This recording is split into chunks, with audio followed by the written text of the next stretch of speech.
Good morning, well, good evening, ladies and gentlemen, and welcome to the Grid Championship. My name is Stephen Koenig, and joining me in the box for round 5 here at Misano is Janneman Price. Janneman, we're in for a great race. I think we're in for a huge amount of fun. I am a little bit froggy at the moment, but I think the action's going to sort whatever bugs going around right out of the system based on what we saw last night when the GT3 Sprint Series was at Misano. Good evening, Stephen. Good evening, everybody. Yes, tonight we're racing at Misano, and qualifying has just started. And as you said, Stephen, if last night was anything to go by, I think by the end of this race you would have forgotten about any frog in your throat or anything like that. Yeah, just call me Kermit. It works pretty much the same. All right, well, let's take a look at the circuit. Down the main straight into the Variante de Palca, which is turn 1, turn 2, a very, very tight hairpin where we saw drivers having to get onto the anchors as fast as possible early on into the race. Around turn 3, which is a long right-hander into Curva del Rio, where that has become a point of contention for a lot of drivers. We saw 4 drivers into 1, not quite working out to plan. Yeah, drivers absolutely. able to get back onto the throttle, carry their way through, and then get onto that short little straight to utilize slipstreams. Well, I want to compare this track somewhat to Silverstone, Stephen. I mean, it's a combination of that first sector, tight, twisty corners, and then as soon as you get through that second sector, you've got the fast flowing corners. I mean, let's call it the back straight as soon as you go through the Curva Tramonto, and then you've got 3 fast right-handers. Well, 2 essentially, but they tend to tighten up on you. I mean, first one is flat out, second one still flat out, and then the third one, you need to get your braking right, because just after that, it's a hairpin, the Curva del Carro. So we've seen a couple of guys run wide there. Track limits came into contention. We've also seen 1 or 2 cars lose the rear end through that section. And last night we saw what can happen if you lose the rear through there. Well, we also saw drivers losing it into the pits as they entered into Curva Misano. But as you said, qualification is happening at the moment, and there are drivers going and standing out on the throttle. It's brilliant to see everyone stepping up their game, coming and being a part of the show of the Grid Championship round 5, powered by MTN. And at the moment, Tariq Adam is leading out the field in qualifying and leading out in the points, hoping that he can get a little bit more run to him. He is getting chased down by the likes of Daniel Demetrios Prito, who is trying to close down on that. he is sitting on 142 points, while Tariq Adam is running at 200 points. Ryan Otten's lying in third place on 107. He's got Henry Mayer close behind, lying in fourth place. Henry Mayer running at 104 points. So there's a lot to play for a lot of these drivers as they get their power down. Christian De Ploy getting the fastest lap time after Ryan Otten's just got it. Ronaldo Boersma is lying 6th in the championship, so we need to keep an eye on him.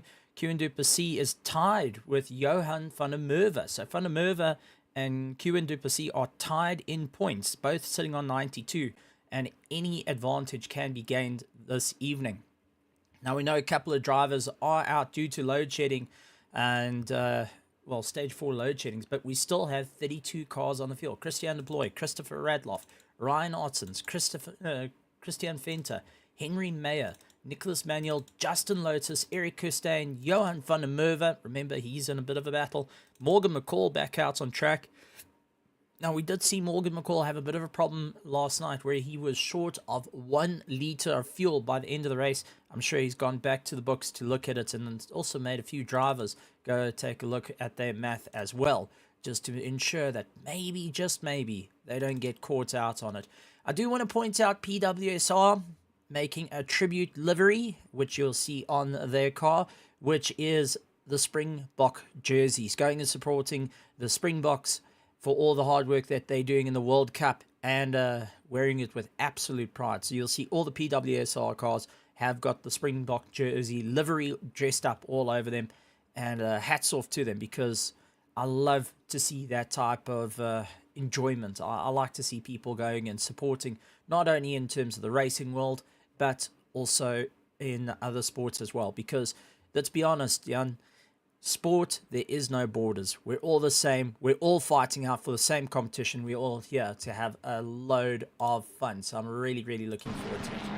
Yeah, absolutely. I mean, sport's one of the things that you can really get a country to stand as one. And you mentioned it, Stephen, the PWSR colours, the World Cup rugby starting tomorrow. And let's see what the cars can do out tonight on track before the rugby team takes on the World Cup from tomorrow onwards. And will we see the cars, how can we put it? What did you say? What did we say last night? Touch, pause, engage. Yeah. Yeah, well, hopefully they do it a little bit differently tonight. But as soon as the green light goes, I'm sure they're going to engage in tremendous battles out on track. Yeah, at the moment, Daniel Petro is leading out the field with Tariq Adam in a very close second, 133.147, trying to chase down that 133.040. Tariq Adam instantly going and beating it out, dropping into the 132.8, and that's properly quick.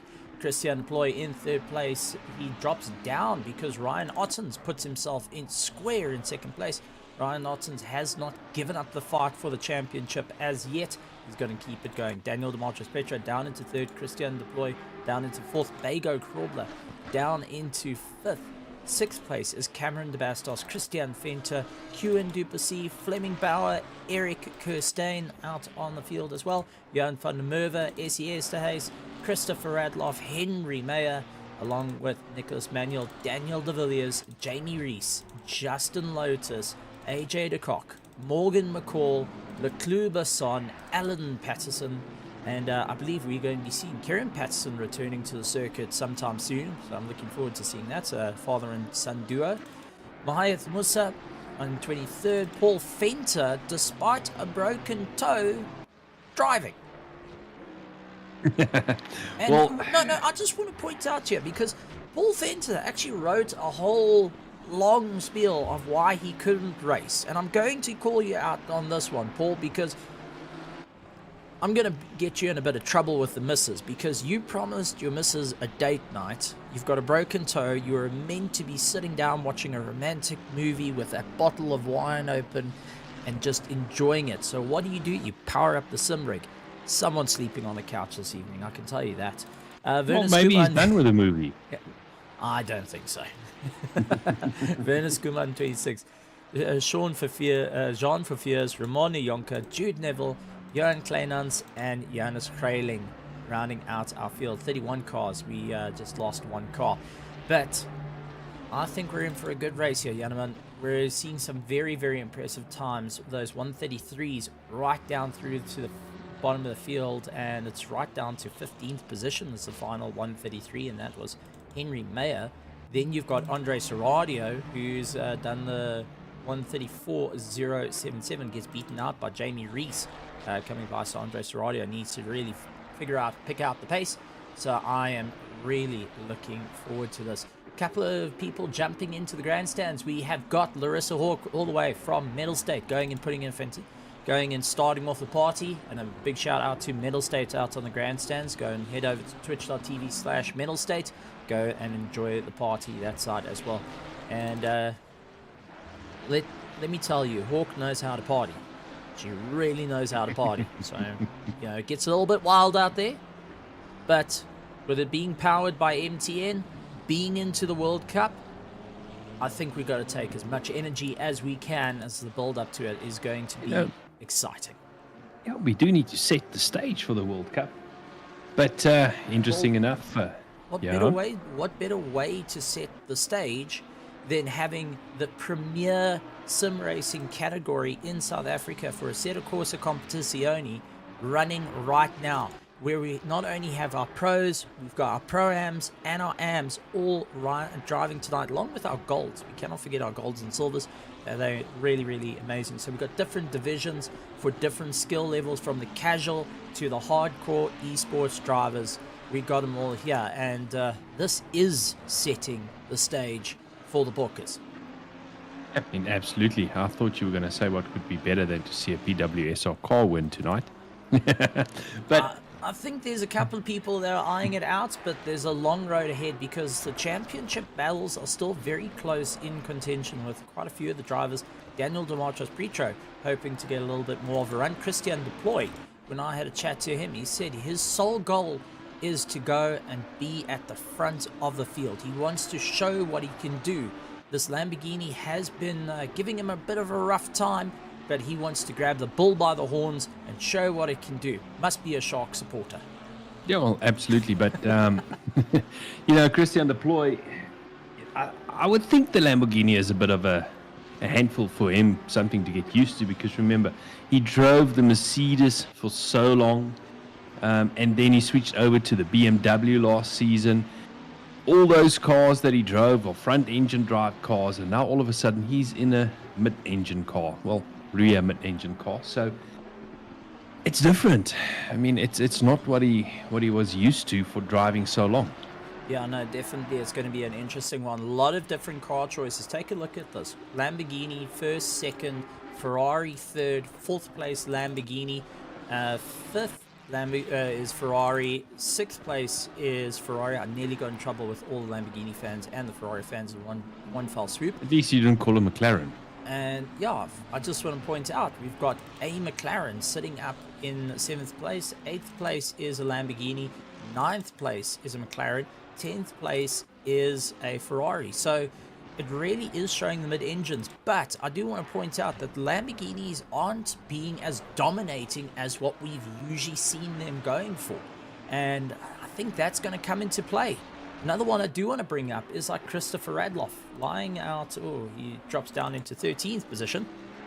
First of the front engine cars, that's mighty Mercedes AMG GT3 Evo 2, 2023, it's a 2022 model that's currently out on circuit, going and putting the power down. He's hoping to lead it out for the front engines. A little bit further down in 20th position is the next one. That would be Jude Neville, who is in the Mercedes. Then last, heading into the last of the front engines, we have got 24th Mayath Musa and Daniel de Villiers with the disqualification. Wait, what? How did that happen in qualifying? How did he manage that? How do you get a disqualification in qualifying? I've never seen that before. I've never, ever seen... The only time I've seen someone get disqualified in qualifying is if they incurred multiple off-track limits and didn't adhere to it. That's the only way I can think of it. But now the question comes in, does that clear for the race? Does the sim allow it to clear for the race, that he's just disqualified out of qualifying? Or is that him done and dusted for the evening? Because I'm sure he's not going to be too impressed by getting taken out of the race just like that. That's not the way you want to go down. Taking a look over to our grandstands, we got Marie the sheep going and having a bit of a party as well. And as soon as I see Marie the sheep, I always think of Sean the sheep, which now there's Chicken Run out as well. But thank you to you guys joining over at Mettlestate. Glad to have you guys here for the Grid Championship, brought to you by Mettlestate in association with RaceFace and powered by MTN.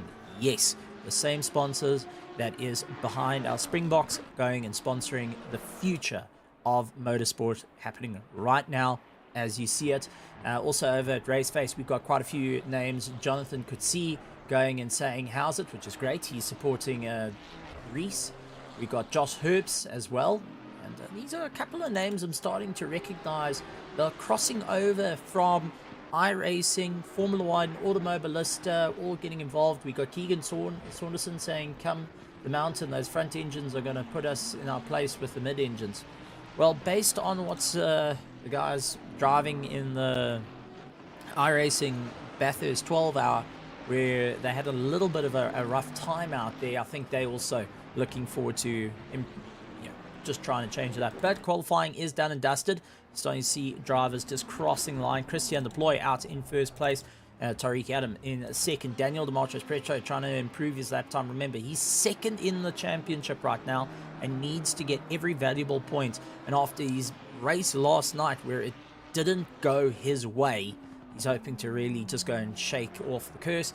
He had lots of problems last night in the GT3 Sprint Series, but putting that aside, this is a completely different championship. It's a completely different ballpark, and let's see what it can do. Ryan Otten's in 4th place. Morgan McCall in 5th. Johan van der Merwe in 6th place. Keep an eye on this McLaren. The ZRC Scuderia has been one of the sneakiest drivers we've seen, actually going and scoring a win last night. So keep an eye on that. Yeah, and I think there's a couple of drivers also from last night that want to redeem themselves, a couple that suffered technical difficulties and so forth, the likes of Ryan Ottens and so forth. So I think they really would like to redeem themselves. But Stephen, Christian Deploy in pole position at this stage.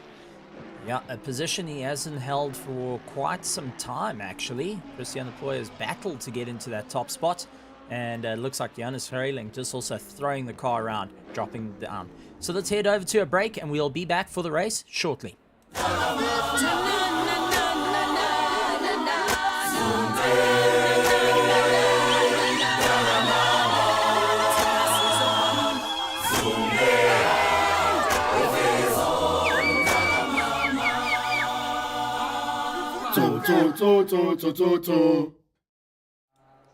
And we are back, ladies and gentlemen, for the start of the race. And, well, MTN giving us a bit of a show there of what's coming up on their side and how you can be a part of it. Gotta say, really looking forward to it. There's quite a few different competitions running around and all into the big sport. But let's go and take a look at what's happening out on the grid.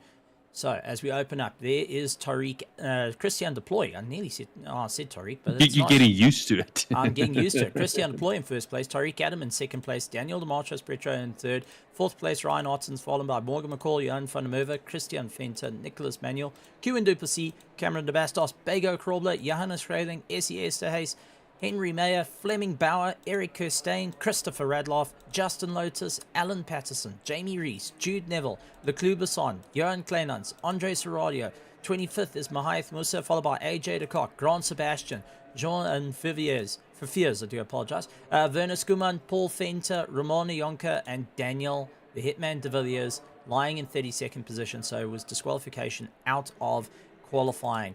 And he's going to have to make his way back up through to the field. This is going to be an interesting one. And, I mean, let's take a look at the front end of the field. The top 3 into those 132s. The rest of the cars into the 133s. Very low 133s, might I point out. So it is going to be a proper race down to the wire. Turn 1's not my concern. Turn 3, turn 4, getting onto the anchors. We saw cars going 4 wide. You and I have also been part of cars going 4 wide, and generally it ends up with, was that a good idea? Well, we're about to find out very, very shortly, and the drivers are all going to keep an eye on this. But Ryan Ottens must be looking around. He's a little bit stuck, seeing a whole bunch of Genesis teammates around him, and he's hoping Morgan McCall's going to come into effect, and Morgan's looking to try and get the jump on Johan van der Merwe. They have got a bit of beef to deal with one another. As we lined up, Christian Deploy got himself geared, 70 kilometers an hour, green lights, and away we go. Our race starts for round 5 of the Grid Championship, brought to you by Mettlestate, and Christian Deploy going and forcing Tariq Adam out a little bit wide, forcing him a little bit further behind, and there is Ryan Ottens jumping up a position with Daniel having a contact between the two of them. Morgan McCall gets away unscathed, so is Johan van der Merwe as they look to go side by side, hard onto the brakes, and Morgan McCall getting it absolutely perfect there to keep Van der Merwe at bay. Van der Merwe drops back, and he's got Nicholas Manuel right tucked up behind him. Henry Mayer giving chase as quick as possible. Cameron de Bastos has got Christian Venter along with Johannes Grayling, Essie Esterhuis, Justin Lotus, Fleming Bauer also a little bit further back. There is quite a few cars that have taken a few knocks. Andre Serradio was also getting a little bit caught up, and you can see it's starting to come into effect. Christopher Radloff getting jumped, looks for the inside. Jamie Reese trying to go and follow suit, finding which ideal line is going to be best for him.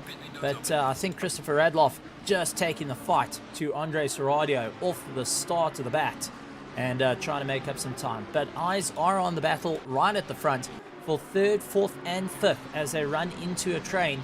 We can see Christian Deploy and Tariq Adam are going to be working a little bit together. I don't think they're going to try and get into too much of a way, but I do feel Nicholas Manuel and Henry Mayer, who goes up very, very wide, are going to be talking of how can they get past the two right in front of them that's got a bit of pace. They got 2 mandatory pit stops, and the strategy has completely changed for all these drivers having to take evasive action. A lot of cars diving into the pits at the end of the first lap. Ryan Ottens all the way back in 24th. Daniel de Petro, he's in 29th position after that little bit of contact, Stephen. So they will also have to rethink their strategy, but interesting to see just how many cars dove into the pits at the end of the first lap. I think it is at least almost 10 cars that went in. I do want to point out that if I was in the position and knowing that these cars can go with just one pit stop, getting a first pit stop done early might be an advantage. And we've seen that before. There's a little bit of contact between Nicholas Manuel and Henry Mayer going and trying to capitalize and getting past his teammate Johan van der Merwe, taking the knock there. But Nicholas Manuel's not backing out of it. He's going to try to go around the outside. He's forcing his teammates a little bit wide as well, and they slot back into position. But that's definitely turning into a bit of a wild fight there. And van der Merwe getting away a little bit unscathed. A little bit further back though, Cameron de Bastos starting to close down the distance. Stop go 30-second penalty going to Christian Venter, and that is going to be for getting off the pit limiter a little bit too early than planned and losing out a little bit of time there. That's now going to make him have 3 pit stops in this short span of time. But Cameron de Bastos is closing up on the teammates that it looked like they have started fighting amongst themselves. And there goes Nicholas Manuel into the pits. He's getting himself sorted out and allowing Henry Mayer to get away. Christian Deploy getting the fastest lap of the race as they get going. But this is turning into a fight of note and a bit of a change for positions out in the front. Andre Serradio, he has got Christopher Radloff looking on the inside, really trying to hug the inside curb. He's got Jamie Reese all over the back of him as well, trying to look left, right, looks up on the inside. This is where he can get a little bit later on the anchors. He's going to try and goes as hard as he can, but the Lamborghini of Andre Serradio is going to try and take it down to the wire, both onto the power, and beautifully done. Textbook. A little bit of a cutback. Christopher Radloff actually going and touching the brakes a little bit, but that has boxed Jamie Reese in a little bit. Now he's going to try and make it 3 wide. 3 wide.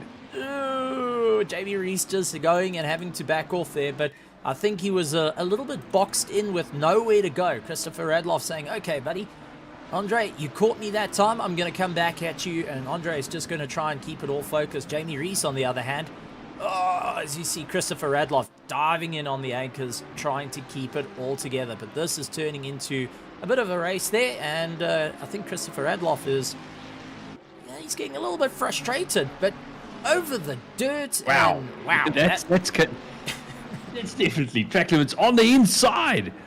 And outbreaks himself. That takes, no, Stephen, covering the inside line, that takes some doing to make a pass through there. But, you know, as we see Serradio right on his rear wing, he's not going to let him go. This battle is by no means over as they come back onto the pit straight. Serradio, a little bit of a tighter line, Radloff running a little bit wide, but that Mercedes' V8 definitely is working at the moment. He's keeping that Lamborghini at bay. And Jamie Reese closing down the distance as well, so keep an eye on him because he's constantly up against the rear wing. They're battling it out within the top 10, and this is one of our closest battles. Back out to the front though, we have got Johan van der Merwe in 5th place, Henry Meyer managing to get past him, van der Merwe trying to make up some ground. It looks like it's starting to open up, and Meyer getting past and getting it back out and going. I don't know, Christopher Radloff taking a serious amount of dirt there, and it was a bit of a compromising time. He could land up in a world of trouble trying to get back on the throttle. I think it was I got to get past, and I've got to figure out how to get past, but in turn, he's just taken one of those track limits. It's one of 3 track limits, the 3 strikes away from himself, and in an hour and 20-minute race around this circuit of Misano, we're in for a proper run, and that's, I don't know, I think it might have been the wrong move there. Well, we'll have to see later on in the race. As you said, an hour, 20 minutes. This is still a very long race to go. Out in front, Christian deployed Tariq Adams. They've opened up a little bit of a gap of about 3.7 seconds over the rest of the field. Pretty much seems like they're running in formation at this stage. Can't really see that Tariq is putting that much pressure on Christian. Maybe they're happy with the pace, Stephen. Maybe there's no need to battle at the moment. Who knows? Yeah, no, just keeping it all together. Morgan McCall up into 3rd place, keeping a very close eye on it. Remember, Morgan McCall, former teammate of Christian Deploy. He's going to be keeping a very close eye on what's happening there. Henry Meyer trying to close down the distance. Johan van der Merwe lying in 5th. 6th place, Johannes Krailing. SES stays in 7th. 8th is Fleming Bauer. Christopher Radloff, who has got Andre Serradio still pushing, and Andre Serradio getting right up against the rear wing of that Mercedes. It's looking a little bit unstable, but Serradio is going to keep it on the gas and keep the pressure on at this point. So let's see what's going to happen as they make their way through. But Krailing, just see, is caught up to the back of Van der Merwe under braking, and it seems like the Lamborghini's starting to come to their own a little bit earlier on in the race versus like in qualifying where we saw the Ferraris actually getting a little bit more in their stride. Well, it will be interesting to see what the Lamborghinis are going to do over the stretch of an hour and 20 minutes. But back to Christopher Radloff. Thing I wanted to say is, Stephen, if he drives that Mercedes like that. Now, we know the Merc is not the best on its rear tires at the best of times. But have a look at how he's going around that corner, sliding that car around. Something tells me the rear tires are not going to be too happy on that car in the not too distant future. Now that's it, and as you see another lap time beaten Christian Deploy going for it. I just want to point out Alan Patterson has got Kleinans on the back of him with AJ de Kock, and here comes Nicholas Manuel. Took a big dive on the inside, and there was previous contact. I think these two had a little bit of a sharing of paint. So let's go. This is Nicholas Manuel. He's on the back of Kleinans just ahead of him. Johan Kleinans going and trying to take a defensive position. Dives up on the inside. Yeah, little bit of a bump between the two of them. I think Nicholas Manuel. Oh, and AJ de Kock just arrives on the scene of the fight. So AJ de Kock, unfortunately, getting caught out into that mess and having to back out of it. But something tells me that did not go quite to plan for what Nicholas Manuel's plan was. AJ de Kock, though, also see got a yellow flag. He landed up dropping off a circuit and falling down the order. So he has got Nicholas Manuel right behind him, going as fast as he can to try and get past the Road to Pro driver, doing everything he can. Gets a tank slapper. We spoke about it, losing the rear end through there, and actually very lucky to go to the outside of the track. We saw last night what happens if you go to the inside of the track, but unfortunate for him. He'll have to make his way back up the field if he can. Yeah. Now, here's another slide. Jude Neville this time as Bego Krobler says, well done, thank you very much, good catch, goodbye, as he gets back onto the power. But this does bring me into something I do want to talk about is the tires. Now, we've got 2 mandatory pit stops. The drivers have unlimited tires. They can replace them as many times as they feel like. They can replace a tire per lap if they want to. Wouldn't see why, but you can. You mean do one per lap? Yeah, you can one do one tire per lap. That's it. You know, go and change the right side, then the left side. You know, sharing costs. But let's see what the drivers are going to do for that one. But it brings me into the conversation of an hour and 20 minutes. Jan. This circuit, you and I both raced around it, different vehicles. Bearing in mind, you know, in the Audi, I found the Audi R8 Evo. Well, not the Audi R8 Evo, was before the Evo was the first one. As we see, Ryan Ottens and Nicholas Manuel coming to blows again. Yeah. Yeah, that was a bit of a do or die move then. Daniel de Villiers, after his disqualification, going and coming into play, he's now trying to figure out a way how to get past. I see Christian Venter has completed both his pit stops and he's in 31st position. So that's going to be interesting. But back to my question. I know the Audi around this circuit, especially at the temperature, we're sitting at 36-degree track temperature, didn't last an hour and 20 minutes on a set of tires. You with the Bentley did.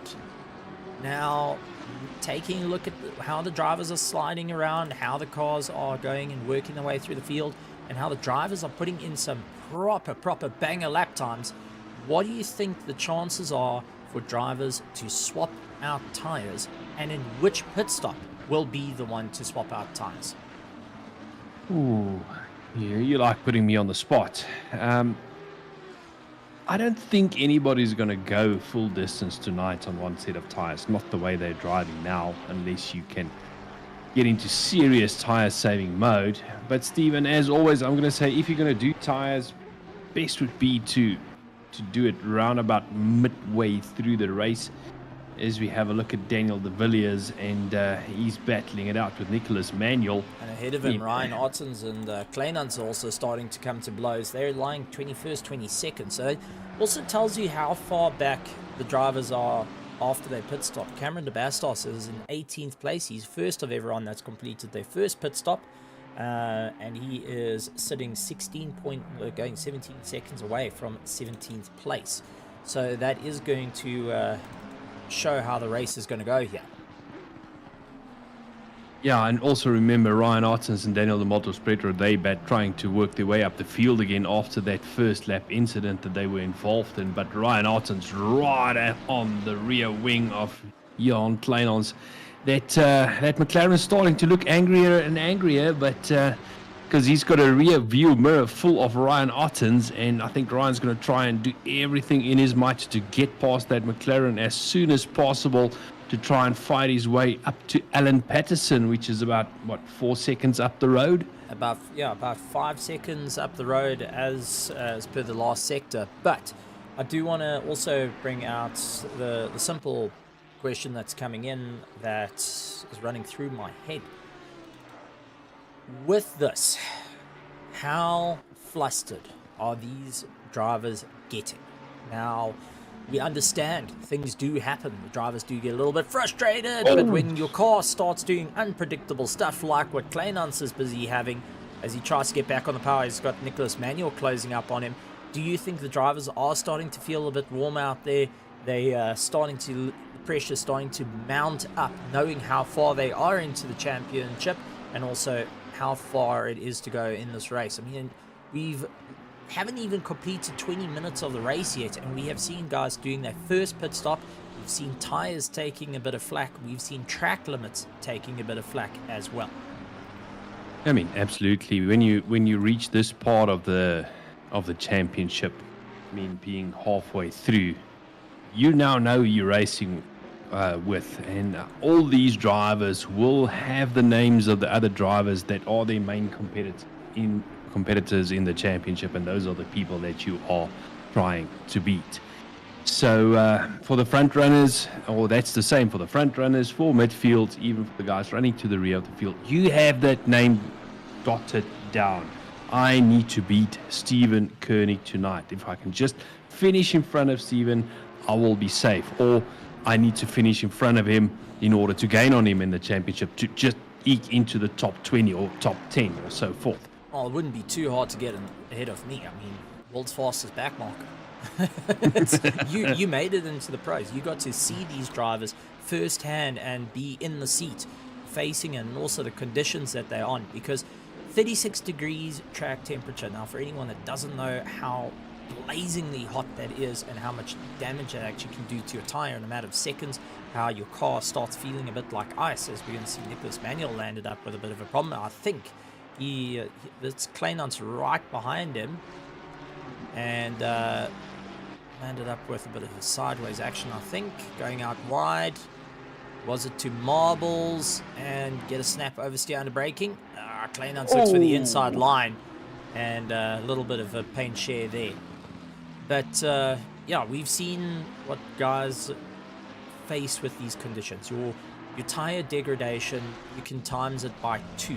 You can really start working out that a set of tires that used to last you 20 laps is now all of a sudden going to start lasting you less. And when you get moments like this, where you've got Andre Serradio getting past Fleming Bauer, who got it all types of wrong there, under braking, through the middle, and Bego Krobler. But Jamie Reese is the one that's got the biggest smile on his face. He made up 2 positions in one fell swoop, and Bego up 1 position. So Jamie Reese is just putting himself and counting his lucky stars at the moment, and definitely I think is going to be taking out the nearest lotto ticket after this race, because he's been considerably lucky the last little while. We've seen guys with some very, very unfortunate luck during the course of the season, and it looks like Jamie Reese is actually getting that more of the positive side of luck coming in for Misano.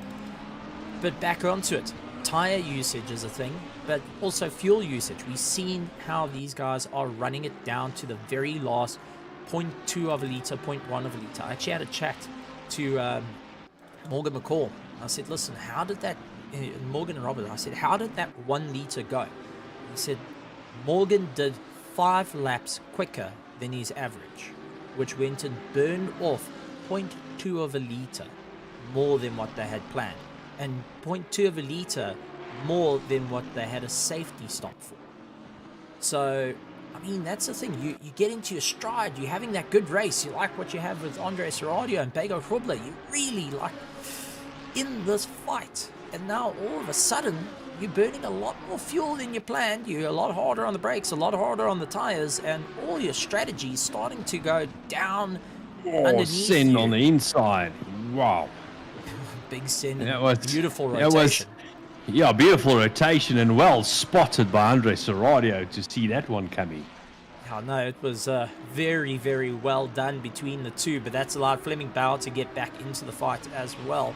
And Fleming's going to give it everything he can. But these drivers are leaving nothing out for chance at the moment, because Fleming Bauer gets it all kinds of wrong, and I think well collected.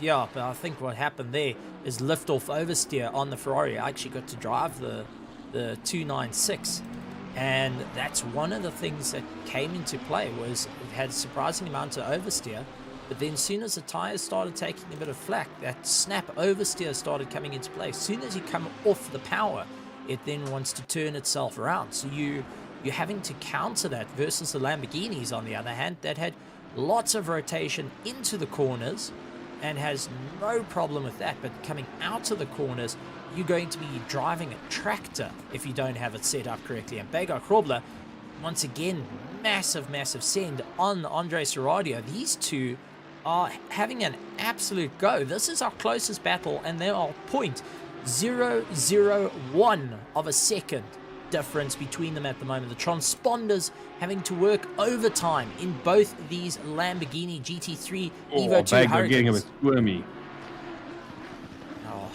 I have a question. Yes. Just having a look here on the YouTube chat. Daniel Rowe, are you still on holiday? No, he's racing.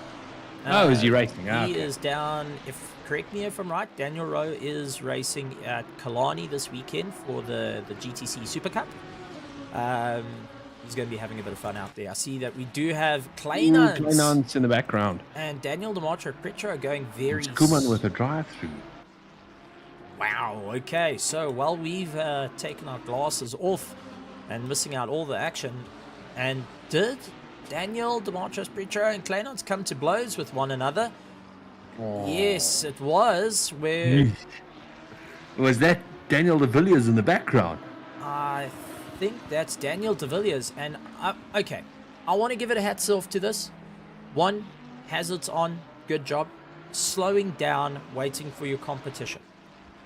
So he knows there was a bit of a problem. He has slowed down the pace to try and allow the Kleinans to catch up. But it looks like Kleinans is in a bit of a battle by himself. Skuman with that drive-through penalty, trying to get himself going. That 50-meter board, or 50-kilometer board being a bane of people's existence if you're not looking for the line. And Yalaman, you've had that before, where suddenly the board that you were staring at disappears. And we had a few guys collecting the wall last night, which unfortunately had the board disappearing. Yeah. Now, it can throw you off somewhat. And I know everybody practices pit entries and pit exits and so forth, but it's something that you're used to having there, Stephen, during your practice times. And all of a sudden, if it's gone, you kind of, I wouldn't say lose sight of the line, but you can just misjudge the line somewhat purely because of the fact that the board is gone. Now, fair enough. And I see Daniel Rowe saying that not the Super Cup, that's in the SAES. So I'm curious to see what Daniel Rowe is pedaling this weekend, or if he's, he might be still on holiday. I don't think no. Daniel, please answer the question on that one. I swear I saw guys busy talking about you in a couple of interviews down in Cape Town, and it would be very, very interesting for it.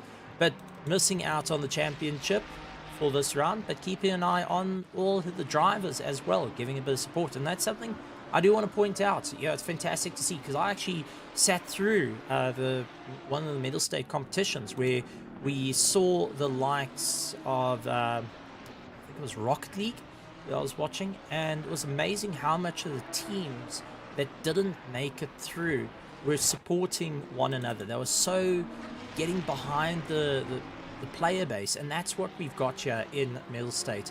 All the competitions are great. Even in RaceFace, we've got just drivers from everywhere around the world. I mean, we've got people all the way from Ukraine, all the way from the UK, watching the action going on. We have got different guys that are used to racing single-seaters and prototype vehicles, taking a look at our GT3 series that's happening right now. This Grid Championship Season 4, powered by MTN. And they're getting behind it, actually trying to work out, right, we need to get cars entered. We need to get a few more drivers to have a good go at this. Alan Patterson dealing with Ryan Ottens behind him, and Alan Patterson doing what he does best and utilizing the colors of the Springbok and hoping to take his ball and gallop away from it. But Ryan Ottens comes around and does look like Alan going and saying, listen, I'm not going to fight with you. You're not my fight.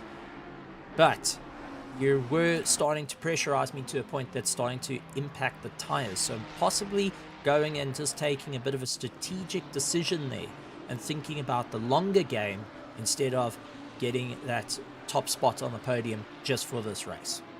I mean, absolutely. There's still 56 minutes left in this race.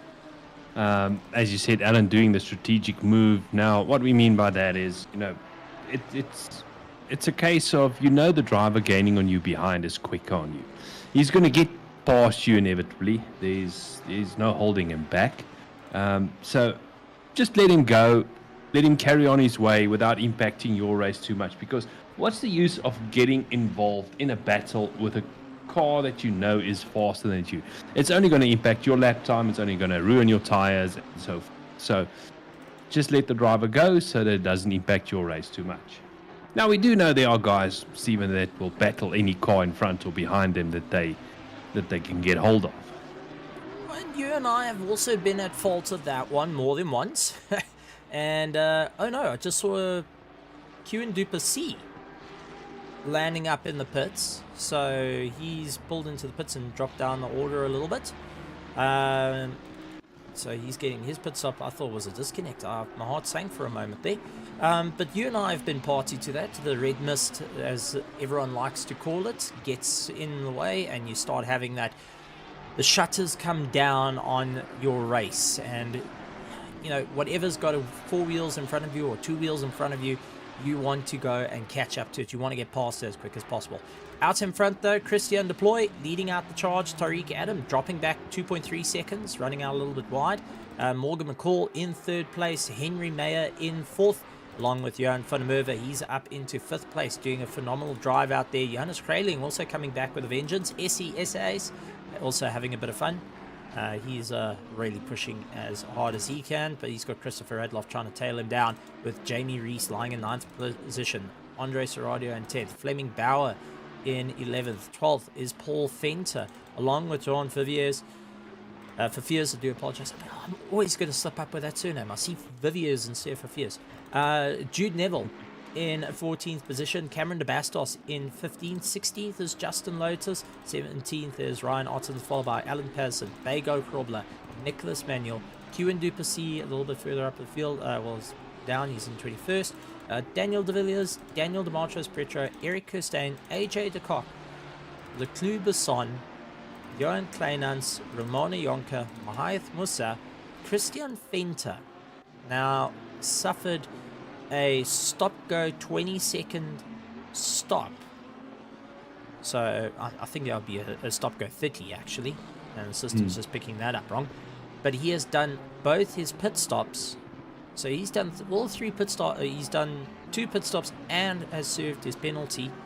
That would put him into the 30th position, and is the only one that's completed all these pit stops. Grant Sebastian circulating in 31st position, trying to make up a bit of ground. Well, still 53 minutes left in this race. Jamie Rees, 9th position. I must say, you know, Stephen, as you said, he's had his fair share of luck that we saw a little bit earlier on. Covering the inside line for, what's that, Fleming Bauer that's gaining on him. No, that's Andre Seradio. Andre Seradio. And Andre Seradio really putting the pressure onto the back of Jamie Rees at the moment, trying to figure out how he can get past the Project Vapor team driver looking to go on the inside. You can see how the Lamborghini's got some serious rotation underneath the corners, but that rotation is the Achilles heel, as we saw Likes of Seradio getting a little bit tail happy out on the exit when he gets the power down, where the Ferrari looking a little bit more stable, running a bit stiffer at this point. And that's the one thing I do want to point out, the characteristics of the cars coming into play, both them hopping over the sausage curbs, which are an absolute nightmare of note. We've seen more than enough drivers go and launch it round, but if Seradio can get onto that inside, he knows that the Lamborghini can rotate a lot quicker than the Ferrari. But what does it do to the tires? Because now you're creating a friction point a little bit more every single time that you do it. You're starting to go and just take off that little bit more rubber. You're starting to wear it down, that extra 2-3% than what you planned. By the end of it, you're going to start running a little bit close to the canvas and be racing on ice. Well, that's something that he will have to watch out for. Andre Seradio trying to get past Jamie Rees. Jamie Rees coping with the pressure tremendously. I mean, he's running in 9th position. Andre Seradio not finding it that easy to get past him. Let's see, Stephen, if he can use the rotation of that Lamborghini to his advantage, and how long will his tires last. Tucking into the rear wing as close as he can through this section. But you can see, Stephen, there that the Lamborghini does follow a tighter line through that section than what the Ferrari does. Closing up under braking, really trying to get close onto the rear end of that Ferrari as they go through the last couple of corners. Now approaching the last corner. Is he close enough to have a look at turn 1? That Lamborghini really looks planted. Looks like he had a good drive out of the last corner, but closing in, is he close enough? Don't think the pass is going to happen at turn 1 though. He will have to stick behind, maybe have a look at turn 4 on the inside. But we do know, Stephen, that is one of the risky places to overtake on this track. Look how much tighter he can go through there than the Ferrari. Looking on the inside, is he close enough? Diving up on the inside. Well, I called it. But Reese Reese had to back out of it. Close the door in his face. That is not only just closing the door, that is going and slamming it, taking the security gate, slamming it, locking it up. Make sure you catch the guy's pinky toe on the way in. No offense, Paul Fenter. But you know, that is pretty much what's happening at this point, is you're just having to be a little bit more aggressive. What I am noticing, a couple of driving styles coming into play. I've noticed it with like Christian Ploy, Tariq Adam. They've all got this get onto the brakes and slowly bleed it off. They're not going in just multiple times. They're not striking it multiple times.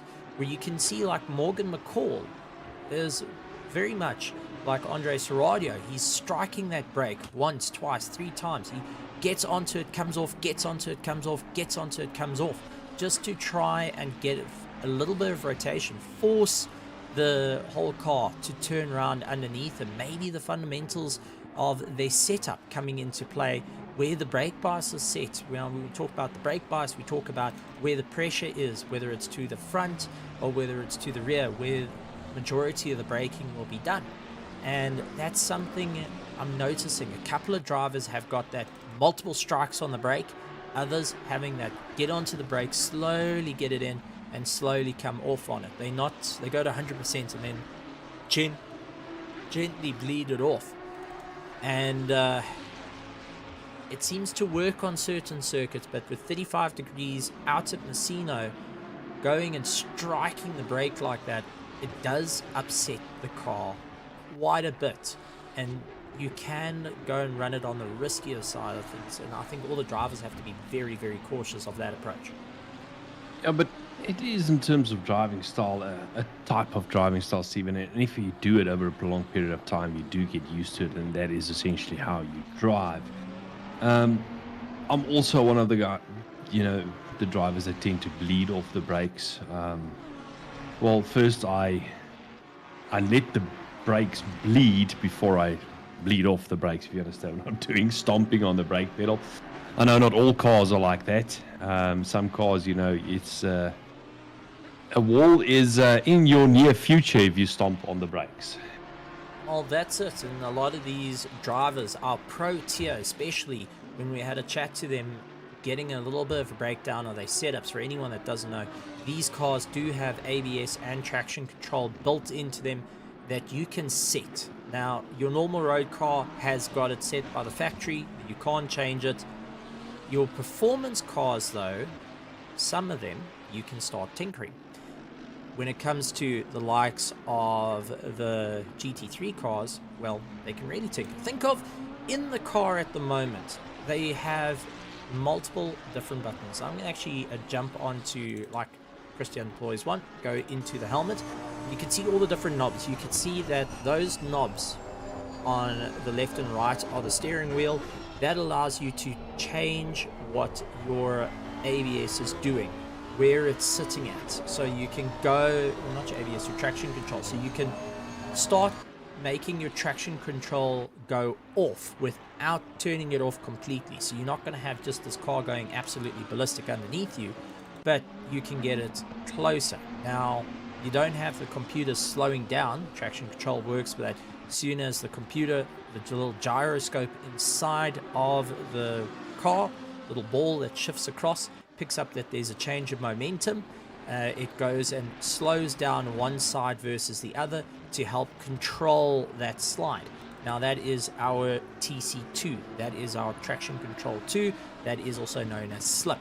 Then you've got gain, which the ball rocks forward and rocks back, and it will then adjust the power accordingly so it doesn't go too far one way or the other way. So you can turn it off and you can just allow the car to do whatever it can, which a lot of the older cars are, like your city Golfs.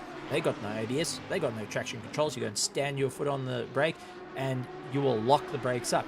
In a modern car though, you go and stand on the brakes, And this is what a lot of people don't actually, it's one thing that even sim racers now are starting to get rumble motors onto their pedals at a bit of an affordable rate. It's the same rumble motors that you got in your PlayStation controller, your Xbox controller, and that's to feel the ABS. As soon as you feel that shudder on the brake pedal, you know that you have got the ABS kicking in.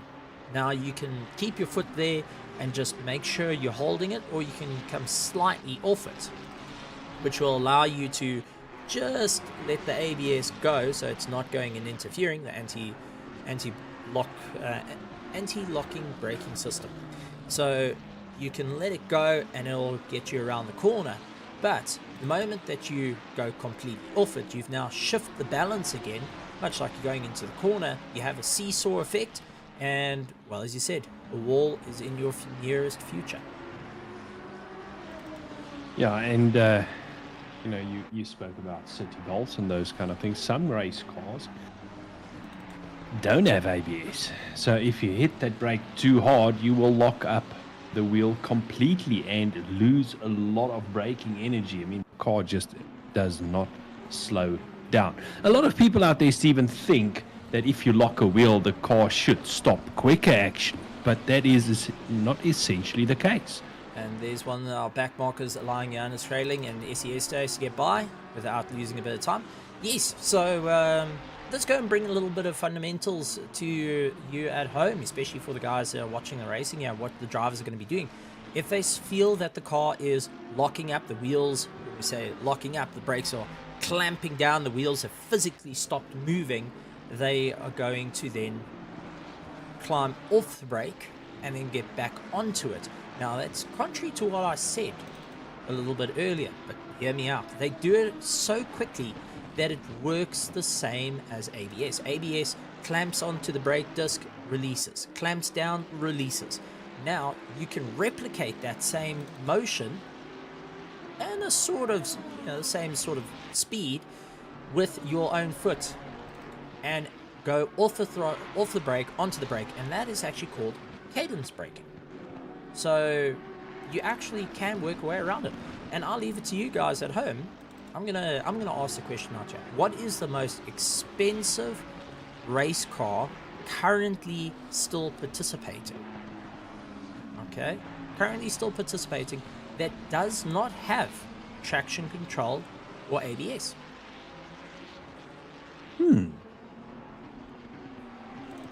Most expensive. That's still competing, meaning there's still a series. They still I'm not talking about a historic series, because if we talk about historic, current racing car, current racing, so that are currently running in 2023 in a modern series, not a historic series, because I know someone's going to say a Porsche 962, something like that. I'm going to take a guess and say it's one of the prototypes. No. Not an LMP2 car. No. Okay. Interesting.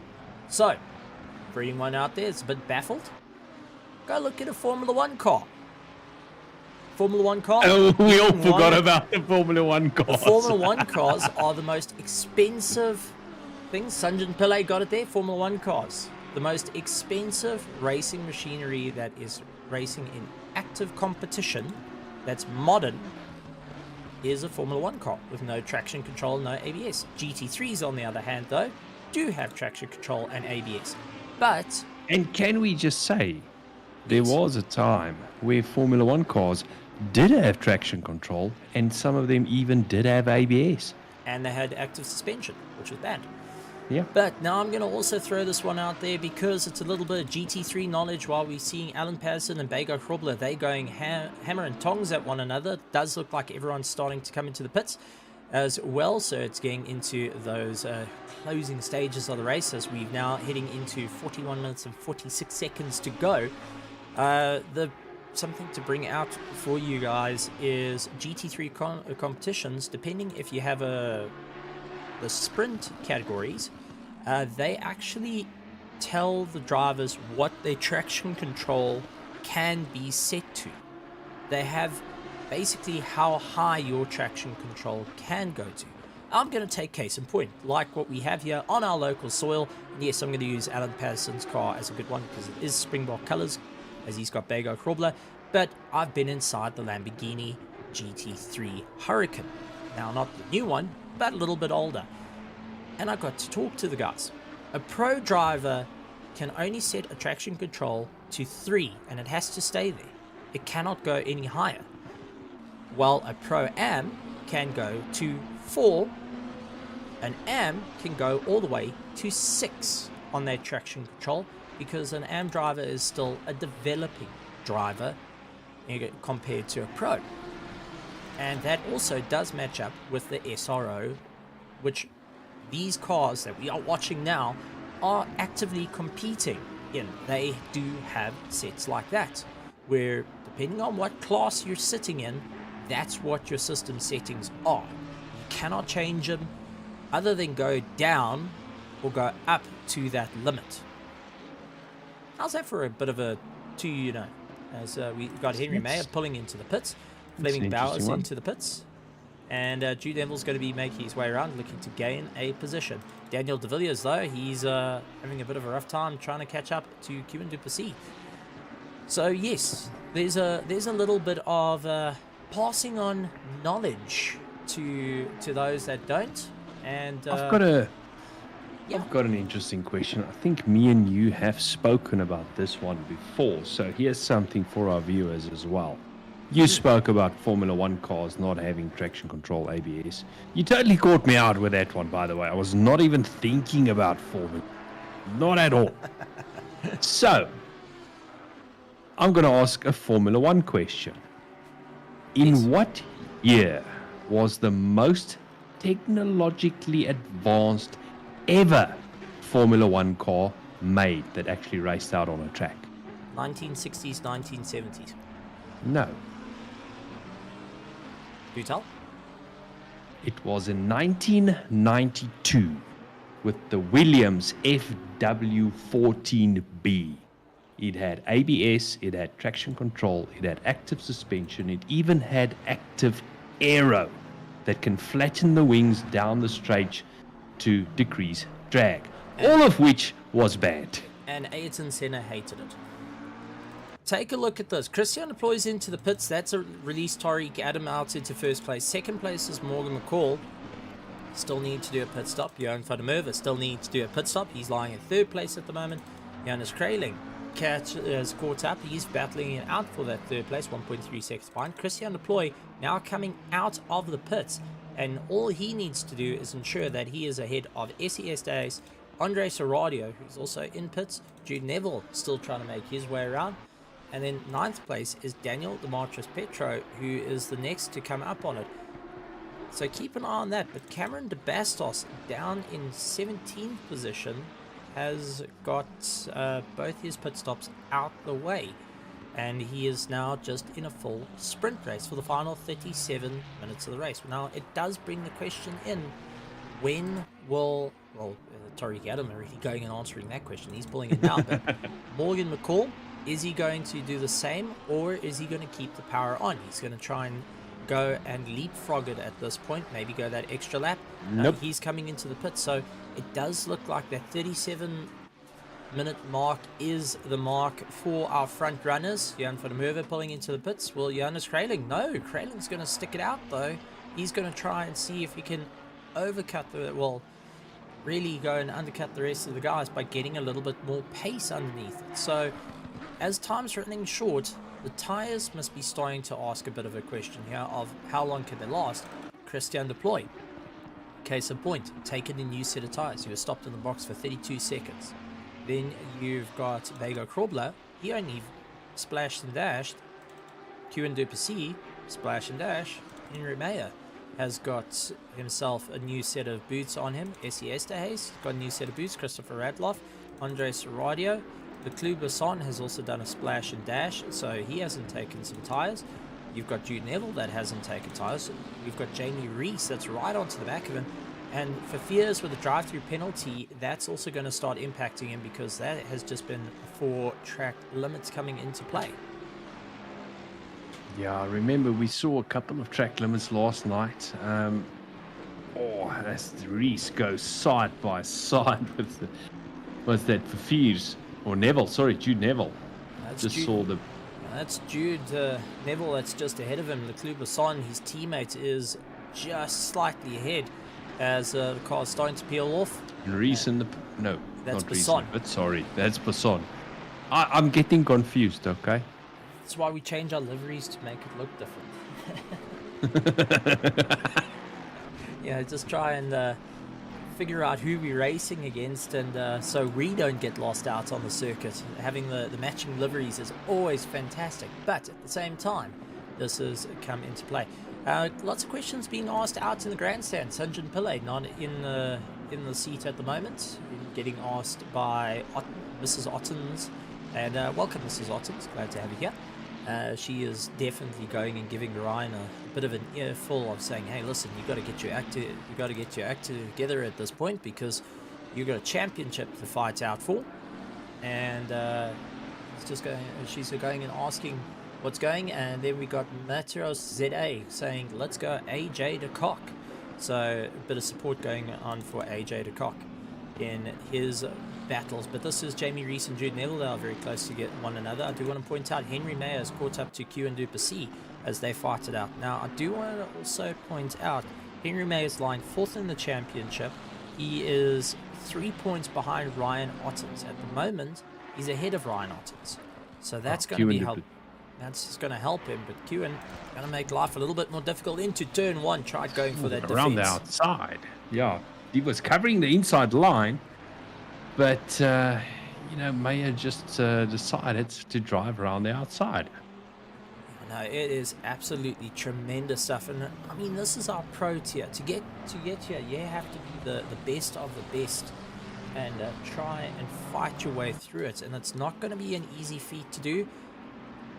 So we'll have to keep an eye out on what they can do. Bego Krobler, he's up to the back of Nicholas Manuel. These two know each other very, very well and are looking to take the fight. And Nicholas Manuel closing off that inside line, ensuring that nothing can happen. Jamie Reese pulling into the pit, so he's getting himself sorted out and getting that second pit stop out of the way. But Cameron de Bastos, I still think, is a viable threat into the top 10. He's lying in 12th. He's done both his pit stops. He's got a new set of tyres on that car, and he is pushing. His last lap time was 1:34.3. He did get it into the 33s, and he's going after Jude Neville ahead of him. His last lap time was a 1:35.9. Is that a new drive-through for Fafix? I saw it pop up on my side screen here. No, that is still his current. He has not served it. Oh, maybe just one lap remaining. That's what I saw popping up. He is definitely running into the wire. Now, for anyone I think that was a countdown. Yeah, for anyone that doesn't know, you have got the likes of, and you can see he actually moves out of the way of Ryan Ottens and Daniel DeMarchis Preacher. I think he's seen these two go and duke it out more than enough times and decides, you know what, guys, you go. I've got to drive through.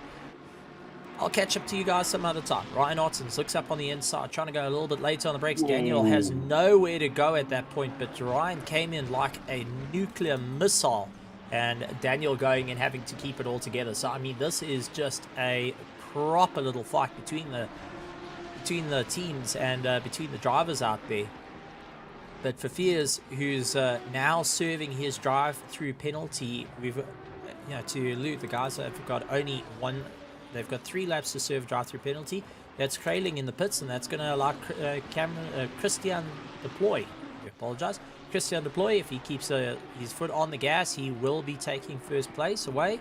And Tariq Adam, who's trying to make out a bit of time. So I wonder if Kraling will be able to get out in time after pitting as late as possible for his first stop.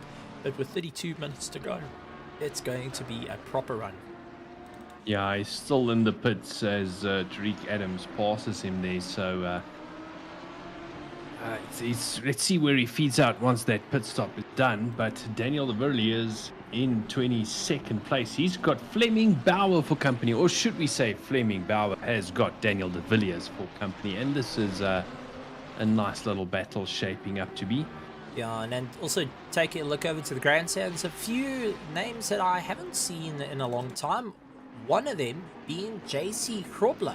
going and saying how's it and keeping an eye on the racing.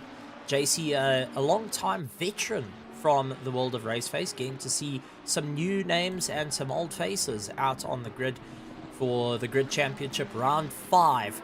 And I think I just saw a disconnect. Was it the Kluberson? No, the Kluberson's still going on. So it was a timing tower, a little bit of an issue there. But a long-time driver in both Monday Night Racing and in RaceFace. Now taking a look at the Grid Championship Season 4, Round 5, powered by MTN, with Mettlestate and RaceFace going and putting the association all together, which is absolutely fantastic to see. Mettlestate, the home of competition. If you want any form of competition, you want to duke it out on a pro tier level, or if you're just a casual gamer, Mettlestate's got the stuff for you. RaceFace being all about the racing, having multiple categories that you can go in, from open wheels to GT cars to TCRs, all of it coming into play. But seeing the best of the best in South Africa going wheel to wheel, as we see Van der Merwe gets it all types of wrong. He was next to Q and Duplessis, and Tim the cameraman just catching that one last minute. Let's see if we can try and investigate what happened, because he's got Q and Duplessis right ahead of him, and that looks to be Mahith Musa in the BMW that's trying to carve his way through the field. So Mahith Musa getting by.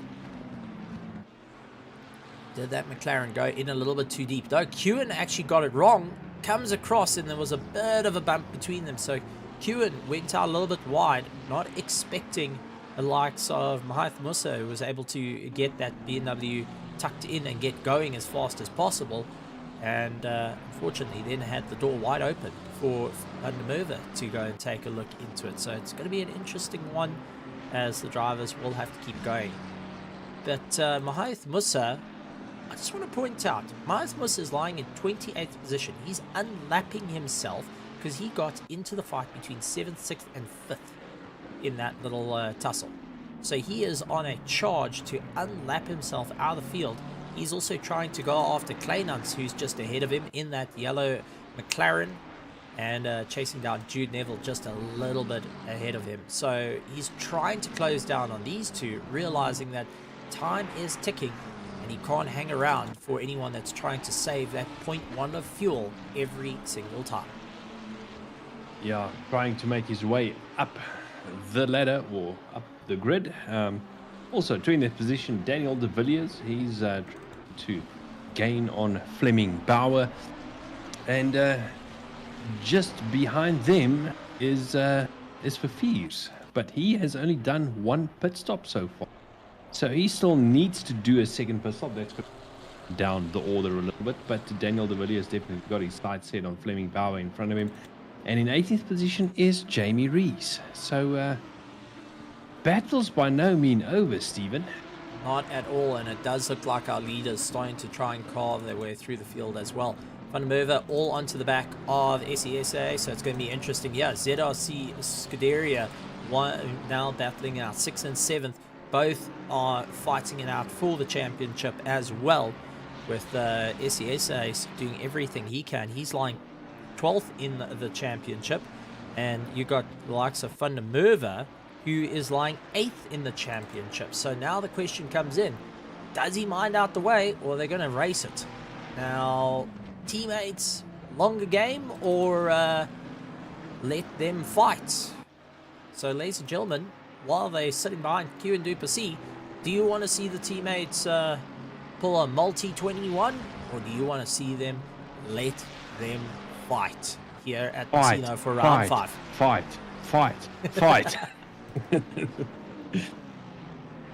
Well, I think you're about to have that, as Q and Duplessis going defensive, holding back SESA. So Van der Merwe getting right onto the back of them. The two of them really slugging it out, but Q and Duplessis going and causing a little bit of a concertina effect. He pulls into the pits right at the last decision moment for it, and I think that's both caught the SESA and Van der Merwe out in one fell swoop, because they didn't expect him to slow down as much as he did.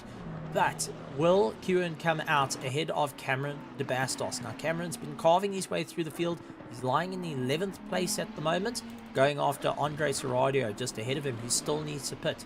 And out in front, Christian Deploy is leading out the field. He's got the fastest lap time, a 1:33.4, as that was, let me get this right, a 1:33.432. His last lap time was 1:33.477. So he's keeping very consistent in his lap times at the moment. Then you have got Tariq Adam in second place, along with Morgan McCall in third, Henry Mayer in fourth, trying to chase him down. You've got Essie Estes with Johan van der Merwe, his teammate, right behind him.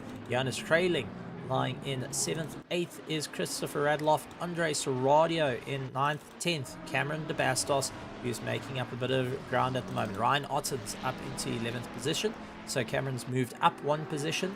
Kieran Duplessis coming out of the pits has dropped down the order. He's got Daniel Petro right behind him, and Daniel has been on a mighty charge at this point, trying to close down the distance, lying in 13th place. You've got Justin Lotus in 14th. Alan Patterson, as we see, that was, here we go, Tim catching the, oh no, contact. Justin Lotus going all over the show. Sorry, that was Kieran Duplessis. And Justin Lotus capitalizing on the carnage ahead of him. So does Alan Patterson, Nicholas Manuel, Bego Krobler, all getting past. But Daniel Petro really putting his nose in there.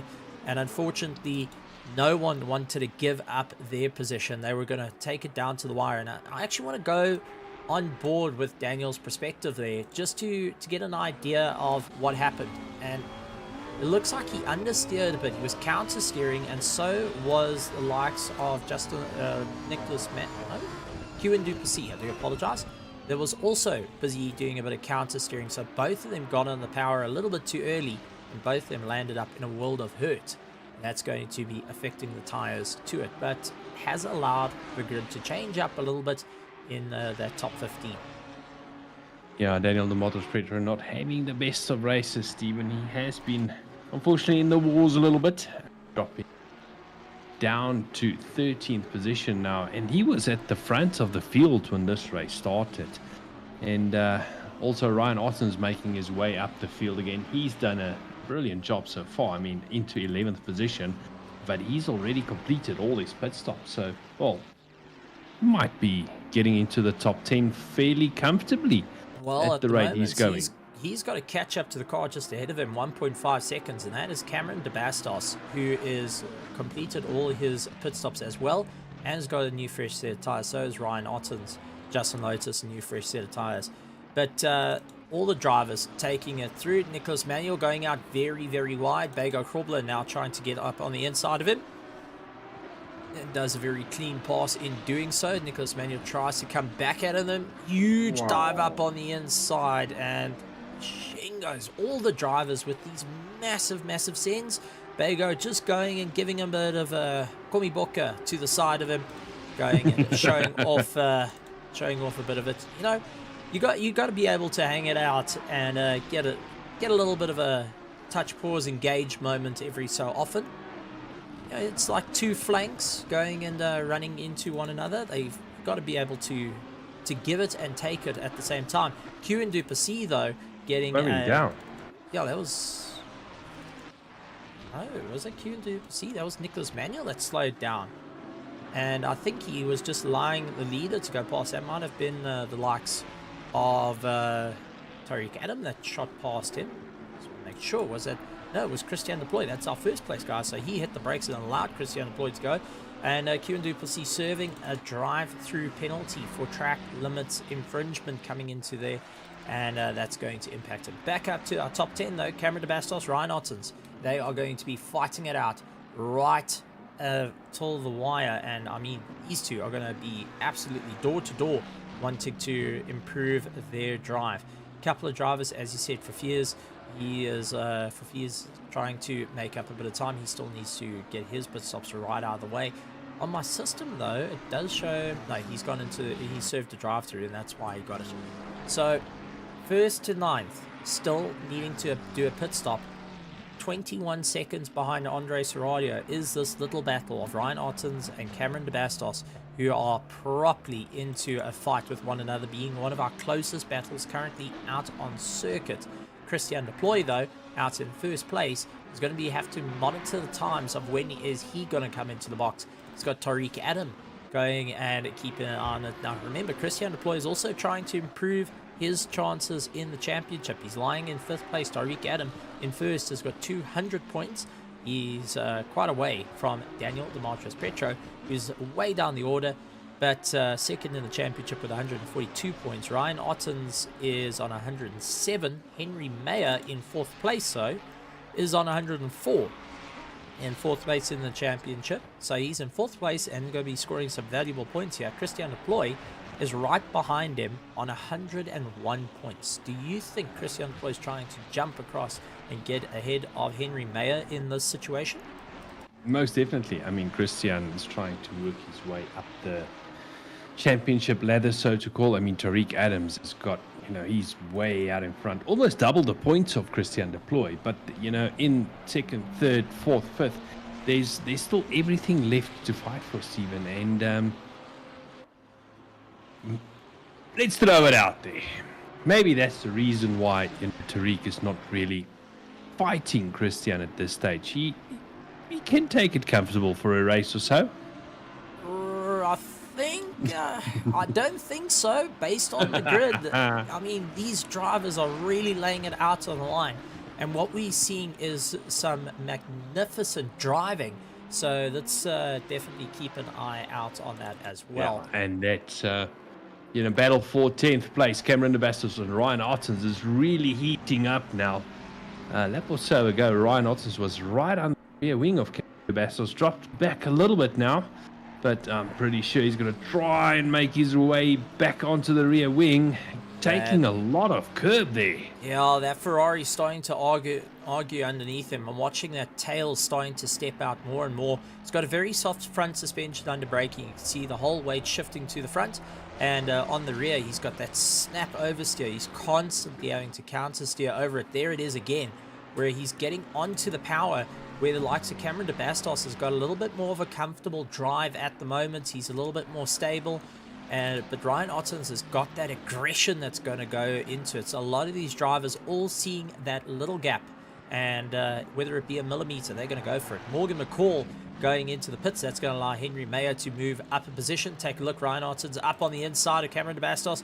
And Cameron tries to take it back. Going to get back into the toe. Down the straight. And McLaren utilizing all the power it can to stay really close to the Ferrari. But how much damage has the tires taken on Ryan Otten's car as he slides it around, and Cameron really trying to get underneath under braking, but just not able to tuck it in as close as he can. You could see the McLaren's just not able to get the same rotation as the Ferraris at the moment.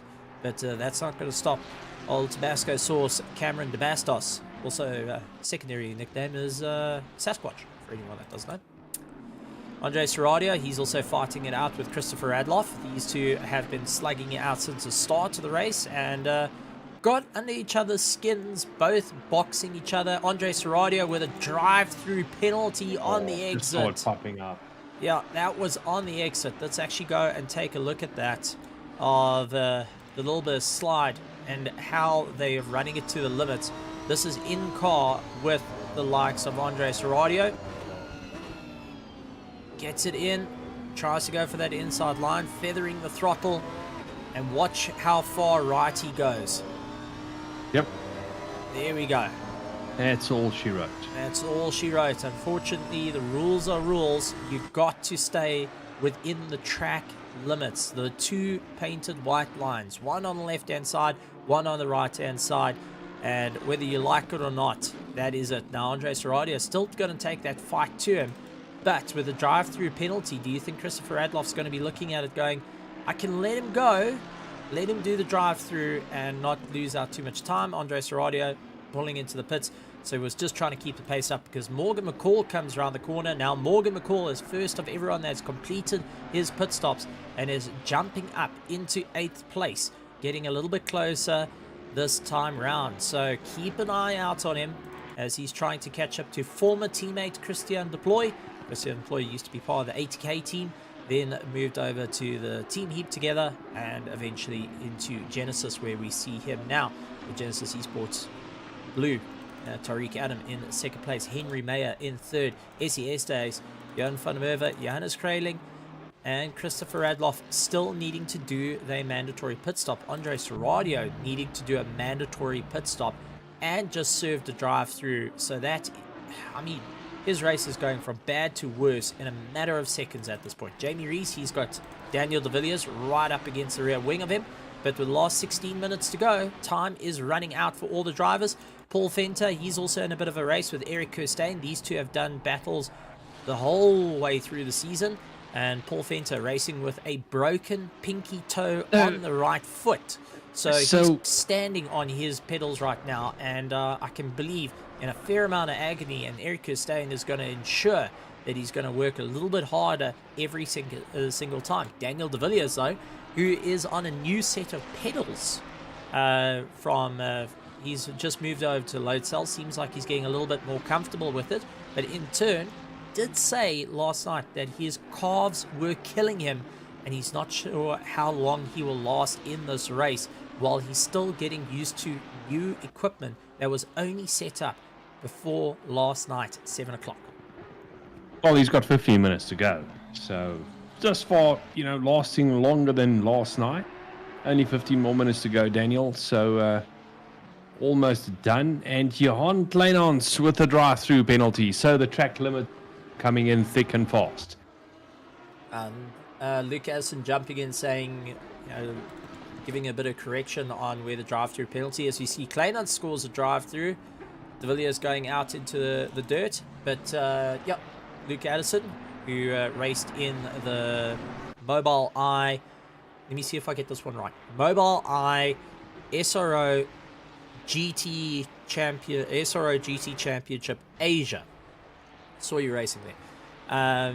Going and saying it wasn't to the right, it was actually to the left, taking too much of the left curb that would have cost him that time. So just a little bit of a point out. Thank you very much to Luke Addison going and doing it, and also getting into a chat with Daniel Rowe. I remember at one point was a season ago, could be seen as light years ago at this point, where the two teams were properly at one another, and now best of friends. It's good to see. the competition's amazing. Can get heated out on the circuit. Red mist comes down, but ultimately when you take that helmet off and you walk up to the guys, it's all the same guys that you're having a cool drink with at the end of it. Yeah, and chatting about all the antics out on track. Essie Esterhuis and Johan van der Merwe, they are right up against one another, ZRC Scuderia, and you can see that Essie's telling Henry Mayer, listen, well, he's actually telling one of the Hybrid Academy back markers. So one of the back markers, they're getting caught up and having a concertina effect, and van der Merwe is really pushing as hard as he can to try and get round Essie. Essie's trying to do everything he can to get round one of the Ferraris. Looks up on the inside, not able to do it. That is car 94 though. And let's see if I can find, is that Kieran Duplessis? Yes, that is. It's Kieran Duplessis, who is trying to keep the pace up at this moment, and unfortunately holding up 5th and 4th as a concertina behind him, and that is allowing Johannes Kraling to start closing down the distance between them. So this is a really Kraling having to go late on the brakes, and I think that was a little bit of a horrible concertina effect that came into play, and he got caught up big time. Essie managing to get by, Johan van Merwe managing to get by, but Kraling, who had to take some serious evasive action, now trying to get the toe, has got the red mist firmly right down the visor, trying to look up on the inside and try get past under braking of Kieran Duplessis. Does so, and having to really risk it for the biscuit. So Kieran is giving them the gap, but not a lot of it. Yeah, very close racing, Stephen, with 12 minutes to go. And anything can still happen. When the guys are battling this close and the top 7 still needing to make that last pit stop, there's still a fair changes in position that might happen in the next 12 minutes, or let's say rather 11 minutes, because that's when the pit window closes. That's the changing of positions for pit stops. So that's not the changing of positions out on track as the guys battle their way around. Oh, I got confirmation. Daniel Rowe is not racing the Super Cup. It's actually Jonathan Machotsi, also a sim racing driver that went through the Volkswagen. I think it was a learnership program they had years ago. Prince Indueni, who I commentate with, actually was also part of that whole thing. and they're going and having a bit of a fun time as well. So that's where Mr. O is busy keeping an eye on things, but as you said, possibly still on holiday as well. So getting a bit of clarity into that. Jamie Reese has got Daniel de Villiers for clarity, and Daniel is telling a very telling story here of the Lamborghini once again with that rotation coming into play, getting closer and bull closer. hunting a horse. That is it. They are not friends on this farm. No. For anyone that's read the book Animal Farm, we're about to see it currently. So, going back, I can also check a few things.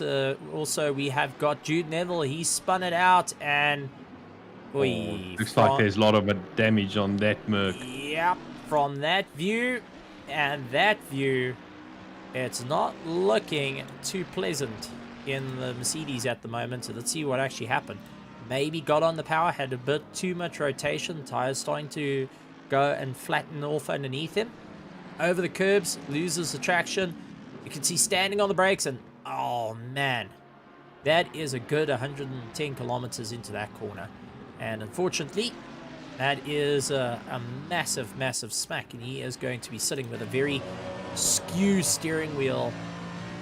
Doesn't look too bad, but he's making adjustments in the car to try and get it all back up and going. So that does tell me a bit.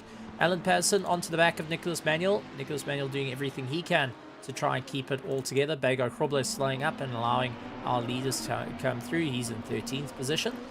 Daniel de Villiers, he's still on the back of Jamie Reese. Eric Kirstein onto the back of Paul the Wall Fenter, who gets it a bit sideways. And Paul, where are you going? The track's the other way. Was there contact between the two of them? I think so. That might have been contact. Let's actually go to Tim in the helicam, because Tim is everywhere. And he'll give us a bit of insight. So we taking a look at Kirstein, the Ferrari. The silver Ferrari right behind Paul Fenter as they make their way into turn one. You can see the Hybrid Academy driver of Kirstein getting right behind. And yes, the slightest of touches coming in, giving Paul a little bit. That wouldn't have helped his pinky toe. No. That's when you start discovering you're going a lot faster than you planned. Into the corner, that extra 5Ks coming into play, and losing out a bit of time there as they make their way through. So Paul having a bit of a rough time. I've got a question. From first to 7th, though, still needing to pit. Yeah, leaving it out quite late. I mean, there's only 7.5 minutes left off the pit window. So Paul Fenter has been called Rainmeister in the earlier days. Then, you know, the name Paul the Wall Fenter. But what is it now after the broken toe? Paul Pinky Toe Fenter. He's only got a 1-inch punch. But I do want to also. Oh, as we see, that's Andre Serradio. Serradio twisted round. That's not going to help him, as he has a whole lot of cars come right past him. So Serradio out into the weeds. So maybe the Lamborghini is starting to feel it. Henry Mayer into the pits, and is one of the first of the 7 that are into the pits. Let's see how quickly he falls down the field. Christopher Radloff is going to be coming around the corner. Is it going to be a splash and dash? Remember, it still takes him 42 seconds from pit entrance to exit, and I don't think he had enough. So there is Henry Mayer leaving. Here comes Christopher Radloff, who's going to have some serious drive. But if Henry Mayer gets this right, he can go and undercut Morgan McCall. Nope, he doesn't. Morgan McCall retaking the position. So Morgan's up into 7th position and becoming a proper little fight for them. And Christopher Radloff, still needing to pit, is on a bit of a road to hiding is at the moment. So it's gonna be a bit of a race down to the wire. Yeah, I think anything can still happen. I mean, I have mentioned it. These races, Stephen, are becoming even more and more difficult to call. You know exactly where drivers will be feeding out, which drivers will be in what position. As we have a look at Eric Kirstein, he's still fighting it out with Paul Fenter, coping with that pressure beautifully. His foot definitely doesn't seem to be affecting him at this stage. Well, what might be saying in the what he might be saying in the rig might be a different story, Stephen. But at this stage, all looking fairly good out on track, coping, as I said, coping with the pressure quite well as they go down the pit straight. Eric Costaine's going to try and tuck under the rear wing, not really close enough at this stage to make any bit of an impact on Paul, but he does follow up quite tight a line. Paul, I think, ran a little bit wide there. No, it's got contact. Contact between Paul and Eric Kirstein, and Paul trying to get himself back onto the circuit, but AJ de Kock coming around, gets past. The whole field is now right past, and Eric Kirstein, who's slowed up, now suddenly has a problem, as AJ de Kock has a lot more drive in him. He gets past. Son looking to get past, saying thank you very much, and Paul Fenter trying to get himself going, has got Van der Merwe and SES who's going side by side. They're going to try and make it 3 wide. Essie going and taking the middle road here as he gets close. This is turning into a bit of a concertina effect. Kirstein, trying to be polite, has now affected 3rd, 4th and 5th place as they now galloped onto one another. Krayling tried capitalizing on what was going on, and I think Essie and Johan van der Merwe went to realize they've got a problem. They got caught up in this little mob and now having a fight of their own, hoping not to get boxed in. And I think Krayling has done quite a lot to get onto the back of Essie's rear wing and hoping to take the fight. So I think this is going to be a monstrous fight for them all. But Krayling not backing down. They still got 1 pit stop to go. So does Christopher Radloff. Morgan McCall, though, has completed all these pit stops, so he needs to be well aware of the situation. And there goes Krayling pulling into the pits. He's chasing down Van der Merwe. I think that was seeing the McLaren diving into the box and going and saying, right, I need to get in and try and undercut. He knows that Essie's going to need to do his pit stop still. Essie, I think, is going to be caught out on this one and drop down. But I've got a funny feeling. They're all in the same team, but Krayling was going and taking the jump on Van der Merwe, and looking how long they're spending in the box tells me the story. Yeah, even 4 minutes to go. 4 cars still needing to do their pit stops with 3 minutes left in the pit window. That's too many figures. That makes my head hurt. Oh, that's Christian de Ploy, who is going to do another lap. Tariq Adam, is he going to do another lap, or is he going to pull in? He's going to keep going. SES to Ace is also going to keep going. Christopher Radloff is going to still keep on the power as well. Morgan McCall, you can see, hunting right behind. Henry Mayer in 6th. 7th is Ryan Ottens. Cameron de Bastos has made a good jump. He's into 8th place and has got Johan van der Merwe and Krayling that are battling it out underneath him. These two just got out the pits and are picking up where they last left off. And Cameron de Bastos at the point is trying to gallop away. He does not want to be caught out like a deer in the headlights at this point, as Krayling looks up on the inside, goes for a late dive, and Van der Merwe just trying to go undercut him, trying to do it. Daniel Ricciardo at this point not able to do it, but Krayling having it just all tightened up and all organized, but that has allowed the gap to open up to 1.5 seconds to Cameron de Bastos just ahead of them. And that is going to be one to keep an eye out for. Christian Ploy still making his way around the field. Tariq Adam in 2nd place. Christopher Adloff in 3rd. Christopher Adloff pulling into the pits now. Morgan McCall will be coming past. He will be picking up that 3rd place as they make their way through the field. So this is going to be a proper run down to the wire for a lot of these drivers. But the ZRC team, you said you want to see them fight. Well, we're seeing them fight. Yeah, absolutely. And I love a good fight between teammates, Stephen. Don't get me wrong. It's absolutely brilliant to see. I mean, we've got Van der Merwe battling it out, and both first and both second. Christian de Ploy and Tariq, into the pits. There is Morgan McCall. Morgan is one to keep an eye out for. I think he's a little bit too far away from them. Could be wrong. He is definitely too far away from the likes of Christian de Ploy and Tariq Adam, who have pulled into the pits. But that's going to leave the fight open to them to try and figure out what's going to happen. But as you're saying, fights amongst teammates, it's always a good thing. Van der Merwe and Krayling is not done yet, and SES is not too far behind, and de Bastos not too far ahead. So this is not too far off a 4-car battle we've got here. Yeah, now they've got to try and get past Kleinans, who's ahead of them. And Kleinans, who's in that yellow McLaren just ahead, is way down the order.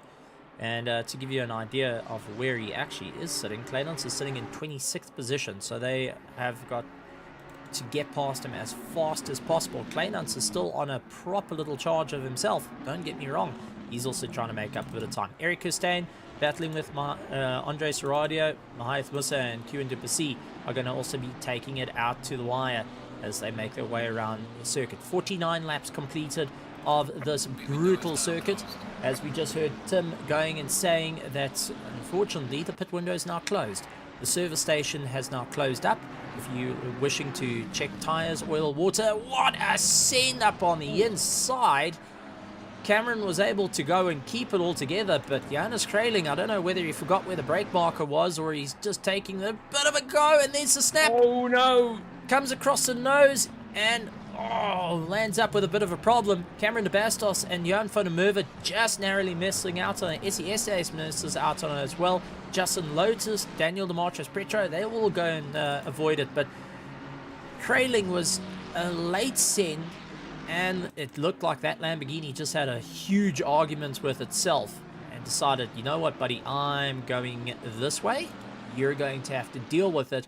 And very fortunate enough for the drivers to take great avoidance. Christian Deploy, though, is on his final lap as he makes his way through turn 1. Tariq Adam in second place, currently making his way through. They have started their final lap. 51 laps will be completed of the race. Morgan McCall now only coming around. He was a bit too far back for any of the battle. Henry Mayer lying in 4th, 7.7 seconds behind. Ryan Ottens in 5th place. A great recovery on his part. Cameron de Bastos has got this is a 3-car train here, and Van der Merwe is going to go and force Cameron de Bastos into a bit of a run. And I do want to point out, Cameron de Bastos, Johan van der Merwe, and SESA's very good friends between one another. They do play a lot of first-person shooters together during the course of the week, not only just racing, so they know how each other think very well, especially going and either starting out in contact. Cameron. Yeah, that's Cameron de Bastos. Was that contact? Yeah, that was with Johan van der Merwe. Yeah, Johan went in a little bit deep and landed up with a smack there. And that has changed it up. SESA is managing to get past Johan van der Merwe in that. Cameron de Bastos losing out so many positions right towards the end.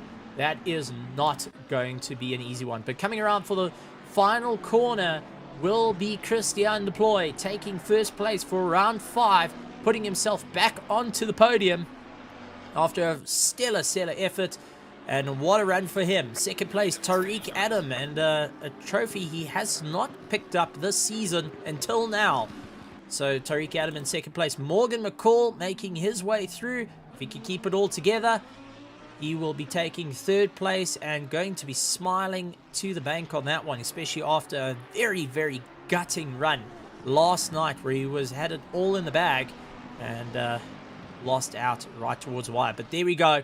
Morgan McCall taking third place. I think possibly the streak has been broken.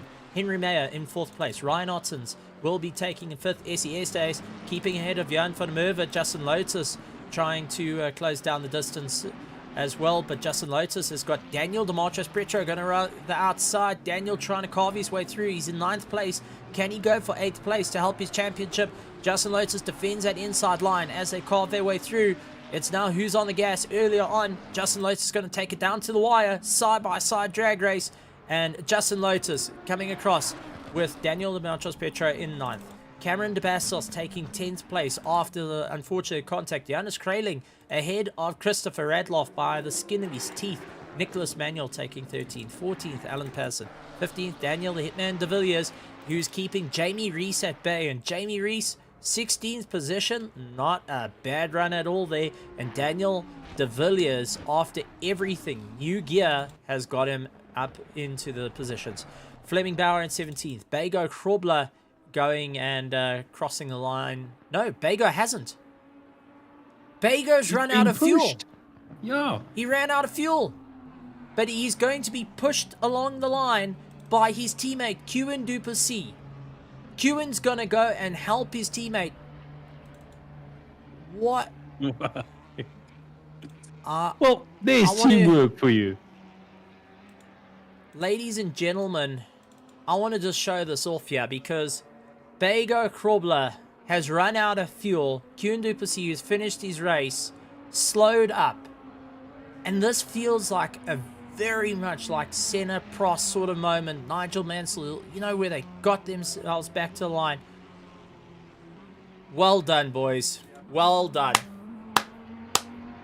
Well, that's one way of doing it. Well done. Bago Krobler crossing a line in 18th position with a bit of assistance. You know, we've always spoken about teamwork on a level like the guys racing well together, but seeing teamwork like that, bravo. Yeah, that's always awesome to see. You know, yeah, we're gonna get you to the line. Come hell or high water, we're gonna get you to the line. Well, ladies and gentlemen, let's head back to a break before we take a look at a short clip of the highlights. Amabogo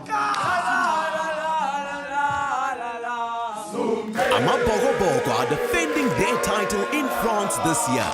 Stuur ons bokke op hul pad met jou beste stem en shai Gwijo yako by entering your school or club's Gwijo anthem into the MTN Gwijo Challenge. Win your share of R1 million by doing what it takes. Sponise, MTN, doing what it takes.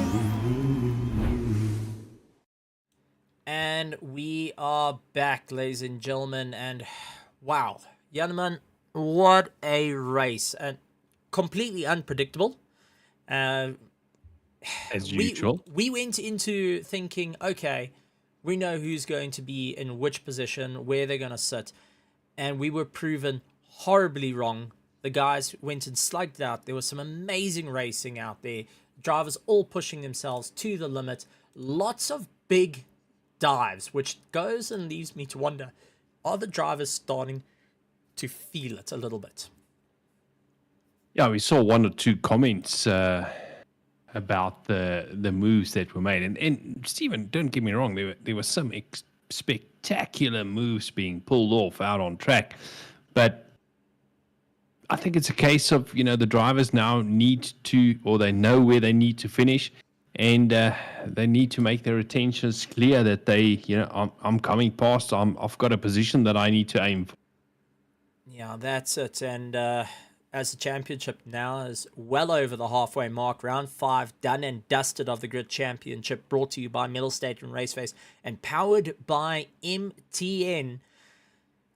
I think we're in for a proper little fight at this point. The guys are going to have to figure out what they need to do to get it down to the wire, but we've also saw some phenomenal sportsmanship to one another. It was absolutely incredible stuff where, yes, mistakes were made, but you did wait, you did give the positions back, even to the detriment of your own race. And also, like at the end, where we saw one driver who ran out of fuel with only a couple of corners to go, and his teammates saying, buddy, we're going to get you across that line no matter what. And I've got to just take my hat off to things like that. We've seen some amazing, amazing racing, some good hard racing, but at the same time being competitive but professional in the way they do it and conduct themselves. So to every one of the teams, the drivers, the spectators, everyone here, I want to take my hat off to you, and you have earned my respect. That is for certain. Oh, well said, Stephen. No, absolutely. And with 3 rounds to go in the championship, you know, I think things are going to heat up, and we're going to see even closer battles, not just out in front, but throughout the rest of the field, as the drivers try and, you know, just scratch out that last little bit of championship points to move them up 1, 2, or 3 positions in the championship. Yeah, one of the most prestigious championships you can be involved in, and all the drivers are going and slugging out here for the Grid Championship Season 4, brought to you by Mettlestate and RaceFace, and powered by the one, the only MTN. That's it's always fantastic seeing the MTN returning for a second time around for the Grid Championship, which is always fantastic to have. And a big thank you to all our sponsors, the teams, the admin drivers, or the admin, the drivers, the spectators. You guys have all been absolutely incredible. Over at Mettlestate, thank you to you guys for all the hard work. At RaceFace, thank you for all the hard work. I know there's been some very, very difficult times amongst everyone with this load shedding at the moment has been really making an impact. But to see a 32-car grid start and with 30 cars finishing at the end of it, I take my hat off to it. But that being said, there is a couple of things happening, Yanaman, and I'm going to take you through it, because coming up at Mettlestate, registrations are open. If you think you've got it for Rocket League, you think you can get a little bit more towards the top, you think you've got the talent, and you feel confident to test your skills, then register for the Intel Rocket League to boost your event happening next weekend in conjunction with Intel and MSI. You heard me right. Intel as going and putting their name, they're putting their money where their mouth is and going to pull out all the stops. MSI looking to go and power the way through for all the prizes, which is absolutely incredible. Go and test your might. It's open registration, so head over to Mettlestate.co.za. It's good to be there, and go and see all the other little contests that are happening, whether it's not only just our Rocket League, but this is going to be a big one to keep an eye out for, because it's even got me really excited. The event will take place on the 15th of September at Mettlestate Forge Arena in Johannesburg. So you get to go to the Mettlestate, well, the head office, the Forge Arena. And I promise you, I've stood there with all the tables, all the guys, you know, just how it's set up. Yanaman, you and I look like plebs behind our stuff. That's all I can say. I've got to take you out. But that's exactly what we are. I've got to take you out there. It's incredible stuff, and I know they are looking at expanding it even further to maybe include a little bit of sim racing there as well. But I can't wait. Maybe if spectators are allowed, I'm going to go and pop in and visit, because I do want to see it. But to tell you what's coming up is, if you go and score second place, you get yourself an Intel Core i5 13600K CPU, and which is absolutely a monster compared to what we see a lot of us running. I know that is more powerful than what you and I have got, so that's a definite one that's got me scratching for that Intel i5. But if you do come in first, there's the biggest prize online. It's an Intel i5 13600K CPU plus an MSI Z790 Tomahawk motherboard that's also out there, which is a monstrous amount. If you go and take a look at those two alone, you're looking at into the 20,000 rands worth of 20,000 rand and more costs. Running DDR5 RAM, you're running all the top of the line stuff that will keep your gaming going for the next 10 years. So if you think you've got it out, go and head over to the website, register for this Rocket League, as Mettlestate along with Intel and MSI are going to bring the best of the best and show it all off live over at twitch.tv/Mettlestate. You want to go and take a look at that, even as a spectator. What's better than going and incorporating what we're good at? Soccer. We love it with an absolute passion. Add it with cars, and that's what you get Rocket League. Also coming up in RaceFace, we do have a few championships coming up. We do have our RaceFace F4, the final round, which is going to be a bit of fun. We just had the Alton Park race, but next weekend we will be seeing that F4, the F4s, well, the TCRs take on the final round. We also got our F4s that will be taking on the final round. Next week, we do have our RaceFace GT3 Sprint Series next week, Wednesday. So make sure you tune into RaceFace over at YouTube. Subscribe, hit that bell notification icon, and be a part of all the GT3 Sprint Series Season 10, which is absolutely incredible. And also keep an eye out for who's going to climb out of the top on that one, because it has been an incredible one. And we do have the Grid Championship, which is on the Thursday, which you don't want to miss. Along with our AMS2, our iRacing, our F1 2023, there is so much out on the line. But Yanaman, if you have to sum up tonight with the amazing action that we have just seen, take us through it. Well, Stephen, you know, it's again unpredictable. I mean, neither me or you expected the drivers or some of the drivers being out in front that were out in front. And it's the same as last night. I mean, last night we also saw different drivers climbing their way to the top. Tariq Adams bringing it home in second place, but Christian Deploy in first and Morgan McCall third. Good to see Morgan McCall back on the podium in the Grid Championship. Good to see Christian Deploy out in front. He has had one or two mishaps throughout the season, but pulling it through at Misano and taking the win. That's it, and absolutely incredible stuff once again. Well, with the frog in my throat, busy saying that it's time to give it and doing the usual Kermit wave, we would also like to say a big thank you to our camera operator, Tim, the cameraman. Do you know he is a omni-vegetarian? Know what? An omni-vegetarian, which is going back to Scott Pilgrim versus the World, is a vegetarian that has cut out everything from that contains anything with a face. That's an omni-vegetarian. Now you know something. You know a line from Scott Pilgrim versus the World. Yes, I'm going and chucking that one out there because I'm a nerd. And I love it. And also with Kermit the Frog busy going and saying that's all for this evening of the show. I'm not going to be singing out their song from the Muppets, but I will be saying on behalf of myself, Stephen Koenig, the world's fastest backmarker, and Yellowman Price, the world's slowest alien, we'd like to say thank you very much for joining us out in the grandstands. If you head over to twitch.tv/Mettlestate, make sure you hit the subscribe, hit the follow, go and enjoy it. Lots of contests going on out there, and also take a look at Mettlestate out on YouTube, but also go and take a look at RaceFace.Pro for all the amazing racing action. Hit the subscribe button and the bell notification icon. We're so close, and I am waiting. My Christmas wish is nearly there. 100. We got 961 subscribers, and we're going for the 1,000 subscriber mark. So, guys, make a Christmas wish come true. It's been a long time coming. Go and hit that subscribe button. But ladies and gentlemen, boys and girls, thank you very much for joining us this evening. And like always, we'd like to say good morning, good afternoon, good evening, and good night, everybody. Good night, everyone.